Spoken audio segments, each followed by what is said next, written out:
Hello, welcome once again to Lehto's Law. I'm Steve Lehto. Tesla is back in the news, so you have to forgive me, all you Tesla fanboys.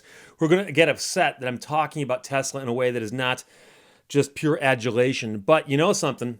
One of the things about Tesla is, I'm sure you've noticed this, they don't have an advertising campaign. They don't waste money advertising because they're in the news so much. So much of the news they get is just free advertising for them. So you kind of got to take the bad with the good, right? So this hit the news a couple days ago, and I've had several people say, Steve, why haven't you talked about this yet? And I said, well, I kind of decided to give it a little break. A couple days ago, I talked about Tesla, and the reaction wasn't good. But here's the deal. I'm just going to read to you the news. And if you don't like the news, I'm sorry. Don't shoot the messenger. Literally. Tesla's smart summon feature is being investigated by NHTSA. NHTSA will not hesitate to act if it finds evidence of a safety-related defect. This is from Reuters, the news service. U.S. regulators are looking into parking lot crashes involving Tesla cars driving themselves to their owners using the company's Smart Summon feature, the National Highway Traffic Safety Administration said on Wednesday. And here's the deal. When I first heard about this, that there was this feature on your car where you could pull your phone out and go, oh, my car's over there, but I'm too lazy to walk to it. I'm going to press a button and have it come get me. I thought, really? Who thought that was a good idea? But several users have posted videos on social media of Tesla vehicles that appear to have been in near accidents. One posted a video of a Tesla striking a garage wall, and another of a Tesla being struck by a vehicle backing up. So in other words, the other car hit the Tesla. So for all the Tesla fans out there, you can blame it on the other car. All you want. A Tesla software update last week added Smart Summon as a feature for some customers. When the car is within 200 feet and in their line of sight, they can use a phone app to summon the vehicle in a parking lot, which will save you walking 200 feet. Who's got time for that? On its website, Tesla's description of summon reads, your parked car will come find you anywhere in a parking lot. Really? Asked about reports of crashes, NHTSA said it is aware of reports related to Tesla's summon feature. We are in ongoing contact with the company, and we continue to gather information. Safety is NHTSA's top priority, and the agency will not hesitate to act if it finds evidence of a safety-related defect, and that's all NHTSA does. They track safety-related defects.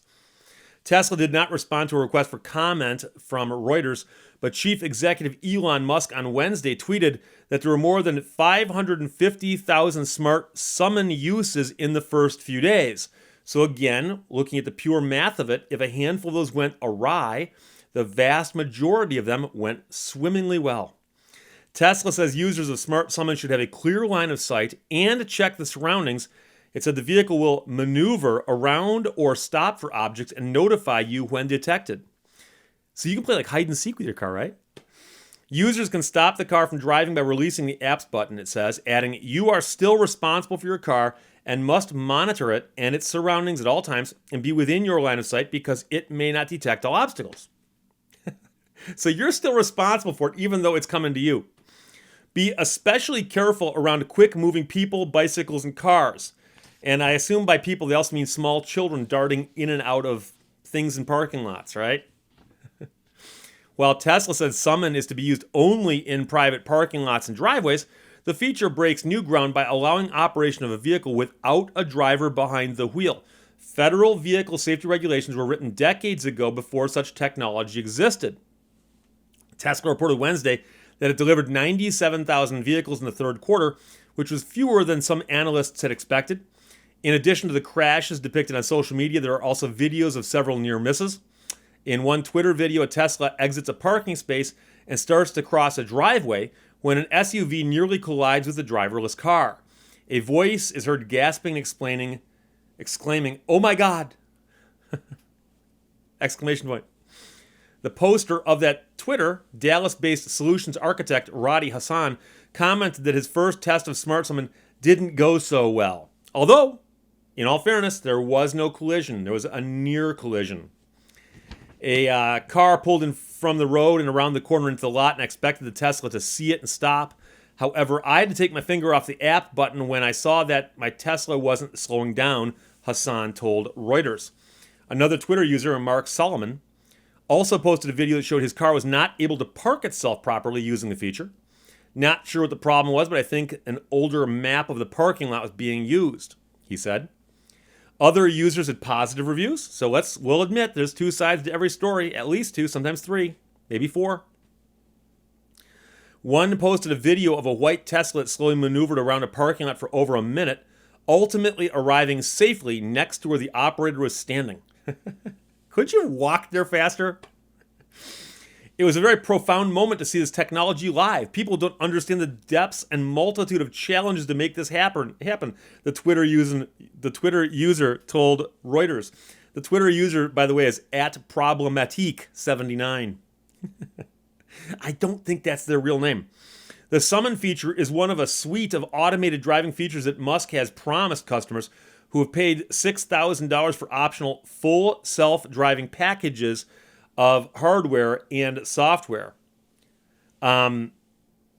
Full self-driving. Automated driving features are one way Tesla hopes to stay ahead of traditional automakers, which have been more conservative about enabling vehicles to operate without drivers. And I'm interested because this article does not address one of the most obvious questions that's popped up several times. Had several people ask me this, and it pops up on the Reddit threads and the other places that these conversations have been had. But I've seen the video of the Tesla car coming down the aisleway, and a car backs into it, and there's a collision between two cars.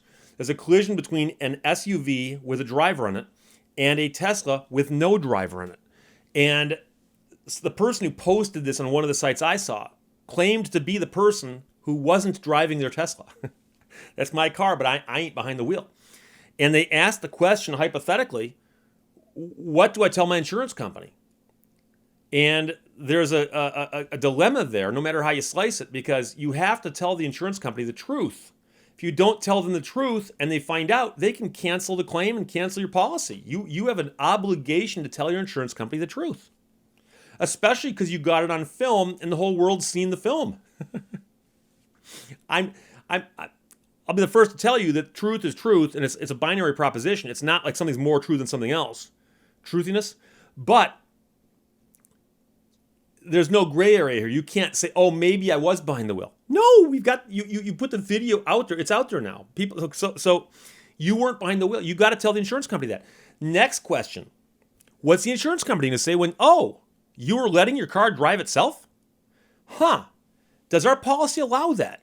And I'll be honest, I don't know. And again, this is probably one of those things that hasn't caught up yet. The technology probably has not kept a pace with the policies and vice versa.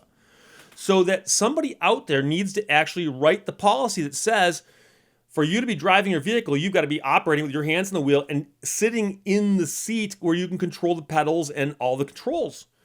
And the question is going to be, are you operating the vehicle when you have your thumb on an app and the car's driving itself and making decisions? Okay?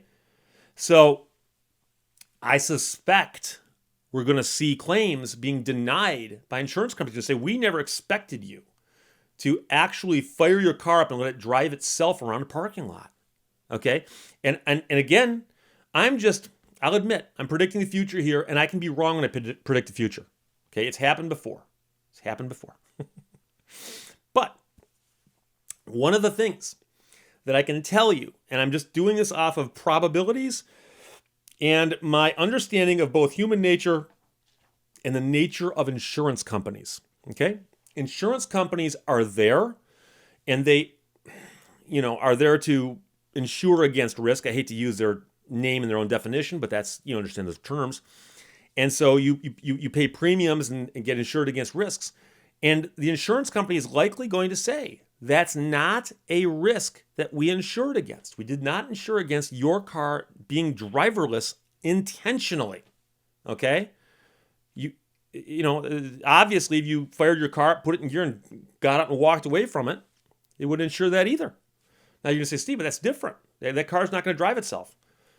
Neither is the Tesla, apparently, when it hits something. Okay, so I'm just saying, not from the viewpoint of Tesla, but from the viewpoint of the insurance company.